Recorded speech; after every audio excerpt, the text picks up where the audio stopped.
Assalamualaikum warahmatullahi wabarakatuh. Halo semuanya, perkenalkan nama saya Ilmi Husna dan teman-teman saya. Halo, nama saya Lukna Azahra Sembiring. Halo, nama saya Lucia Sulistyo Asti. Halo, nama saya Yosina Vidyasari. Halo, nama saya Yuda Fernanda. Apakah kalian tahu tentang keganasan? Atau mungkin kalian sering mendengar mengenai kanker? Di video ini, kami akan membahas mengenai keganasan atau kanker. Jadi, apa sih itu keganasan atau kanker? Menurut American Cancer Society menyatakan bahwa keganasan atau kanker merupakan sekelompok penyakit yang ditandai dengan pertumbuhan dan penyebaran sel-sel abnormal yang tidak terkendali. Jika penyebarannya tidak dikendalikan, maka dapat menyebabkan kematian. Sedangkan menurut Yayasan Kanker Indonesia pada tahun 2015, kanker adalah penyakit akibat pertumbuhan tidak normal dari sel-sel jaringan tubuh yang berubah menjadi sel kanker. Lalu, kanker itu bisa disebabkan apa saja ya? Jadi, menurut Yayasan Kanker Indonesia, pada tahun 2015, faktor-faktor penyebab yang diduga meningkatkan resiko kanker antara lain, yang pertama ada faktor keturunan.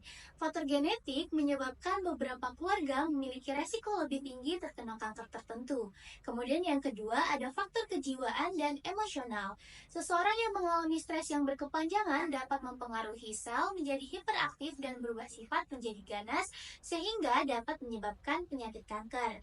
Kemudian, yang ketiga ada faktor makanan yang mengandung bahan kimia seperti makanan yang diasapkan dan diasamkan. Kemudian adanya pemakaian zat pewarna makanan yang berbahaya, makanan yang mengandung logam berat seperti merkuri, dan minuman yang mengandung alkohol. Kemudian yang keempat ada faktor perilaku seksual, yaitu melakukan hubungan seksual di usia dini dan berganti-ganti pasangan. Yang kelima adalah radikal bebas seperti racun-racun kimiawi dari makanan, minuman, udara yang terpolusi, serta sinar UV dari matahari yang masuk ke dalam tubuh. Yang keenam ada virus. Beberapa virus yang dicurigai menyebabkan kanker antara lain virus papilloma, virus retro, virus sitomegalo, virus Epstein-Barr, dan virus hepatitis B. Dan yang ketujuh ada gangguan pada keseimbangan hormonal. Pada wanita yang kelebihan hormon estrogen dan kekurangan hormon progesteron bisa menyebabkan meningkatnya resiko kanker payudara, kanker serviks, dan kanker rahim. Manifestasi klinis pada proses keganasan secara umum, berbagai jenis dan intensitas gejala akan meningkat sejalan dengan perkembangan penyakit. Yang pertama, sindrom paraneoplastik. Sindrom ini biasanya disebabkan karena substansi biologis yang dilepaskan oleh tumor, antara lain hormon dan sitokin, atau oleh respon imun yang dipicu oleh tumor. Yang kedua, nyeri. Nyeri paling sering dirasakan sifatnya dengan atau bahkan tidak terasa pada awal tahap perkembangan kanker. Meskipun demikian, nyeri yang berat dapat terjadi pada sebagian besar pasien yang menderita kanker stadium akhir. Yang ketiga, kelelahan. Penyebab-penyebab yang diduga berkontribusi antara lain yaitu gangguan tidur, perubahan berbagai biokimia yang menyertai penyakit dan terapi, berbagai faktor psikososial, yaitu lingkungan dan faktor fisik. Yang keempat ada ceksia dan yang kelima dasar molekular keksia. Tingkat insidensi terjadinya sindrom keksia di antara pasien kanker cukup tinggi dan berbeda-beda, tergantung jenis kankernya. Yang keenam, anemia. Anemia sering terkait dengan keganasan, yaitu sekitar 20% dari orang dengan diagnosis kanker memiliki kadar Hb kurang dari 9 gram per desiliter. Nilai normalnya yaitu 15 gram per desiliter. Yang ketujuh, leukopenia dan trombositopenia. Invasi tumor langsung pada sumsum tulang menyebabkan baik leukopenia atau penurunan total jumlah sel darah putih dan trombositopenia yaitu penurunan jumlah trombosit. Yang ke-8, rambut dan kulit. Terjadinya alopecia atau kerontokan rambut dan eritema kulit atau kemerahan. Selanjutnya, klasifikasi proses keganasan. Berdasarkan asal lokasi utamanya, kanker dapat diklasifikasikan seperti kanker payudara, kanker paru-paru, kanker prostat, dan kanker hati, juga kanker mulut, kanker otak, dan lain-lain. Berdasarkan jenis jaringan, kanker dapat diklasifikasikan menjadi 6 kategori utama. Yang pertama, karsinoma. Kanker ini berasal dari lapisan sel epitel yang membentuk lapisan bagian luar tubuh atau lapisan dalam organ dalam tubuh. Biasanya menyerang organ atau kelenjar seperti payudara, paru-paru, kandung kemih, usus besar, dan prostat. Yang kedua, sarkoma. Berasal dari jaringan ikat dan jaringan pendukung, termasuk otot, tulang, tulang rawan, dan lemak. Contohnya adalah kondrosarkoma atau pada tulang rawan, lelomiosarkoma atau otot polos, rhabdomyosarkoma atau otot rangka. Yang ketiga, mieloma. Mieloma adalah jenis kanker darah. Sel-sel ini berasal dari sel plasma sumsum tulang. Yang keempat, leukemia. Ini adalah kumpulan kanker yang terkandung dalam kanker darah. Kanker ini mempengaruhi sumsum tulang yang merupakan tempat produksi sel darah. Jenis-jenis leukemia meliputi yang pertama, leukemia mielositik akut atau AML. Yang kedua, leukemia mielositik kronis atau CML, terlihat pada usia dewasa. Yang ketiga, leukemia limfatik, limfositik atau limfoblastik akut atau ALL. Yang keempat, leukemia limfatik, limfositik atau limfoblastik kronis atau CLL. Yang kelima, polisitemia vera atau eritremia. Yang kelima, limfoma. Limfoma adalah kanker padat. Ini dapat mempengaruhi kelenjar getah bening di tempat-tempat tertentu, seperti lambung, otak, usus, dan lain-lain. Limfoma dapat dibagi menjadi dua jenis, yaitu limfoma Hodgkin dan limfoma non-Hodgkin. Patofisiologi keganasan. Perubahan genetik keganasan dimulai dengan mutasi atau perubahan pada materi genetik dalam sel atau DNA. Mutasi ini bersifat sporadis dan diwariskan. Mutasi sporadis adalah mutasi genetik yang terjadi secara acak pada sel dan tidak diwariskan. Proses perubahan mutasi sporadis. Pertama, mutasi pada gen pengendali siklus sel. Mutasi pertama yang terjadi pada sel seringkali melibatkan onkogen atau gen penekan tumor. Onkogen yang biasanya mengatur siklus sel dapat mengalami perubahan menjadi bentuk aktif yang mendorong sel untuk berkembang biak tanpa kontrol. Yang kedua, proliferasi sel tidak terkendali dan pembentukan tumor. Mutasi yang terjadi dapat memicu pembelahan sel yang tidak terkendali, yang akhirnya membentuk tumor. Jika mutasi semakin banyak dan melibatkan banyak gen yang mengatur pertumbuhan sel, maka tumor tersebut dapat berkembang menjadi kanker dan mulai menyebar ke jaringan lain dalam tubuh. Ketiga, faktor lingkungan yang memperburuk mutasi. Lingkungan dapat mempengaruhi frekuensi terjadinya mutasi. Paparan terhadap bahan kimia, karsinogenik, radiasi, atau infeksi virus dapat memperburuk kerusakan genetik. Yang kedua, mutasi yang diwariskan. Mutasi yang diwariskan adalah perubahan pada struktur DNA yang diwariskan dari orang tua kepada anak. Mutasi ini terjadi pada sel sperma atau sel telur dan ditularkan langsung dari orang tua ke anak. Mutasi genetik terjadi dengan berbagai cara. Mutasi gen terjadi pada DNA atau RNA. Ada 3 cara berbeda terjadi mutasi ini. Yang pertama, mutasi substitusi.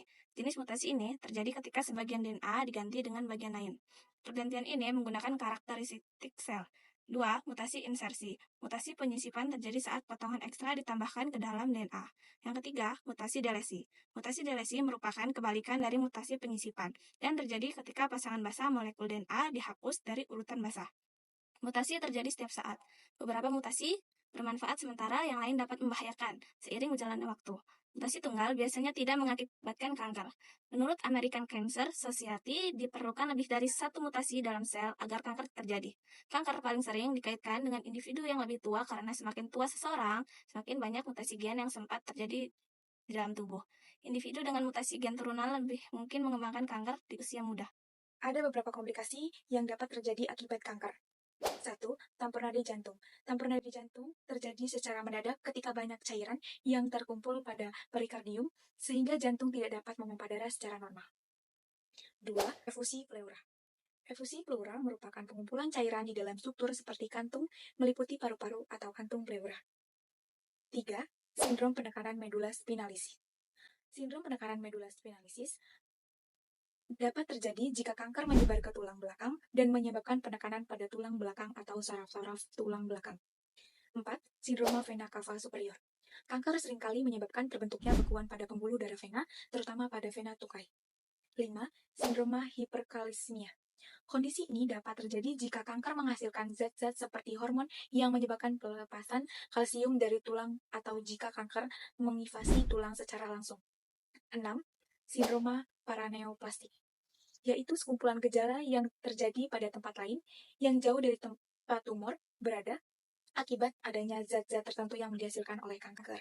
Pencegahan umum terhadap kanker menghindari dan mengurangi paparan terhadap bahan karsinogen.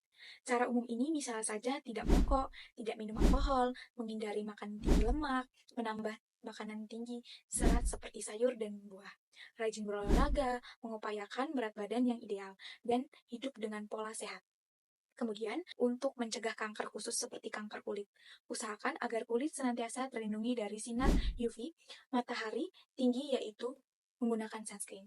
Kemudian pemeriksaan penunjang untuk mendeteksi keganasan, yaitu yang pertama uji screening yang dapat mendeteksi dini kanker, yang kedua biopsi, yaitu pengangkatan bagian jaringan yang dicurigai merupakan satu-satunya metode pasti untuk mendiagnosis penyakit kanker. Yang ketiga, sinar X, untuk mengenali dan mengevaluasi perubahan densitas jaringan. Yang keempat, pemindaian dengan isotop radioaktif, ini akan memberi gambar organ dan bagian dalam organ yang tidak bisa dilihat dengan pemeriksaan sinar X biasa. Yang kelima, CT scan. CT scan biasanya dilakukan pada otak serta kepala, badan, dan abdomen untuk mengevaluasi kanker dan saraf pelvis, abdomen, dan toraks. Yang keenam, ultrasonografi atau pemeriksaan USG, membantu membedakan kista dengan tumor yang padat dan umumnya digunakan untuk memberikan informasi tentang kanker abdomen serta pelvis. Yang ketujuh, MRI, menggunakan medan magnet dan frekuensi radio untuk memperlihatkan gambar potongan melintang organ serta struktur tubuh. Yang kedelapan, PET scan, untuk mempelajari penyebaran kanker meliputi penyuntikan glukosa radioaktif dengan dosis kecil ke dalam tubuh pasien kanker. Yang kesembilan, endoskopi akan memberi gambar langsung rongga tubuh dan lintasan dalam tubuh untuk mendeteksi berbagai kelainan. Selanjutnya, macam-macam pengobatan kanker secara medis. Yang pertama, kemoterapi, yaitu teknik terapi dengan tujuan menghambat pertumbuhan dan menghancurkan sel-sel kanker sampai ke lokasi yang tidak terjangkau pisau bedah. Kemoterapi mempunyai macam-macam sebagai berikut. Yang pertama, kemoterapi dengan pemberian tablet atau kapsul, obat kimia. Yang kedua, kemoterapi dalam bentuk suntikan atau injeksi. Yang ketiga, kemoterapi dalam bentuk infus. Yang kedua, imunoterapi. Imunoterapi merupakan teknik pengobatan baru untuk kanker imunoterapi. Lebih menekankan pada prinsip pengarahan dan pendayagunaan sistem kekebalan tubuh dalam memerangi kanker. Jenis-jenis imunoterapi yang sedang giat-giatnya dikembangkan. Yang pertama, ada interferon, kedua antibodi monoklonal, yang ketiga vaksin, yang keempat colony stimulating factors, yang kelima terapi gen, yang ketiga bedah operasi. Tindakan ini dinilai paling efektif untuk menghilangkan berbagai jenis kanker sebelum menyebar ke kelenjar getah bening atau tempat jauh lainnya, atau yang bisa disebut metastasis. Yang keempat, radioterapi, suatu teknik dengan menggunakan radiasi sinar tertentu dengan menggunakan sinar X dan sinar gamma.